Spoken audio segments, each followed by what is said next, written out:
You're listening to WJHS 91.5, The Eagle. Welcome to Media in the Making, a podcast where we look at the evolution of media from the 1600s all the way to present day. In this podcast series, we ask, how have different forms of media evolved and changed culture? Media in the Making, where media and culture are always changing. Now, let's step back in time. A message is sent between two friends. First message just says, "Hey, are you coming?" Then the other friend replies, OMW. Pretty simple text. In fact, we do this every day. But where did this all start? December 3rd, 1992 marks the first text to be sent. This achievement was made by Nokia. It said Merry Christmas between two people, just testing the feature. This would be a whole start of a whole new era of communication on what I call the Big Bang of texting. Now, there are a few reasons why texting was made in the first place. The main reason, though, was to let operators message customers without having to call them and make it more time efficient. This way, they could get important messages to customers, wouldn't take a lot of their time, and wouldn't take a lot of the operator's time. However, it wouldn't stay like this. Soon after its release, there was a boom in texting. This was the beginning of texting. The public was going wild for SMS, short messaging system. With the boom, people soon discovered the 160 character limit. Character in this case being a singulated letter or space. This gave birth to text chat, TXT.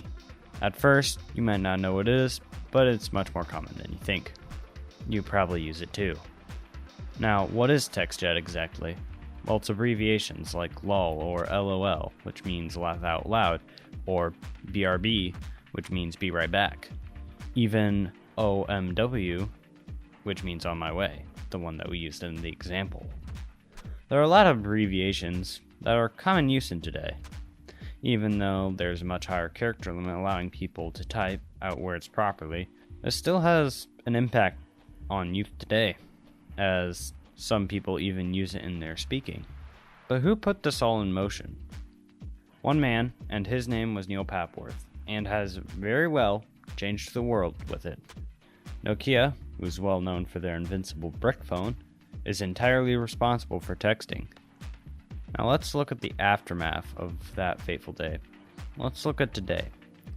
Texting has become a part of our daily lives. Whether you send only a few texts or 100 texts a day. We all used it in America. Back then, they had SMS, short messaging system. But now we have MMS, multimedia messaging system.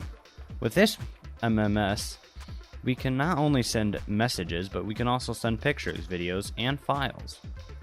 From a global viewpoint, 23 billion texts are sent a day in comparison. The global population is 8 billion. But let's trail back a little bit. We didn't talk about something that everything has to face, and that would be controversies. One of the most biggest and important controversies about teenagers is basically texting. Many people thought when texting got popular it would affect teens, which it did. But they thought it would affect teens and damage their social life and ruin their experiences. My opinion on this as a teen myself, while texting has certainly not deprived me of social experiences, it more or less changed it from previous generations. With all that, what comes next? What does the future hold for texting? Will it be replaced? Improved? We can never say. The future is foggy image. But, if one thing's for sure, texting and its effects will be here to stay, all because of a simple text sent by Neil Papworth that said, "Merry Christmas."